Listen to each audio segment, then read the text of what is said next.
پہلے آپ یہ ویڈیو دیکھیں کہ مرزا علی انجینئر صاحب نے کیا بیان کیا۔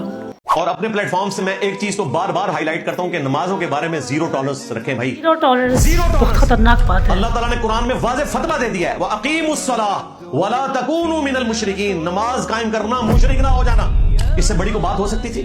صحیح بخاری اور مسلم دونوں میں حدیث ہے، ابن مسعود کہتے ہیں نبی علیہ السلام سے پوچھا گیا کہ اللہ کو سب سے بڑھ کر محبوب عمل کون سا ہے؟ تو آپ نے فرمایا بندے کا وقت کے اندر نماز پڑھنا، اس سے بڑی چیز اللہ تعالیٰ کو کوئی محبوب نہیں ہے۔ اللہ صحیح مسلم میں حدیث ہے بندے کے کفر اور ایمان، شرک اور اسلام کے درمیان فرق نماز ہے۔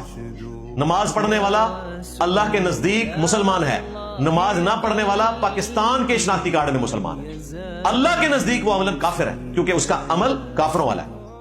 مرزا علی انجینئر صاحب نے یہ بہت زبردست بات کی کہ نماز جو چھوڑے گا وہ دائرہ اسلام سے خارج ہو جائے گا، اور جو نماز سے دور ہے وہ اسلام سے بھی دور ہے، اور ایمان کی پہچان نماز سے ہے، اسے چھوڑنا راستے سے ہٹانا ہے۔ آج کی ویڈیو صرف یہیں تک۔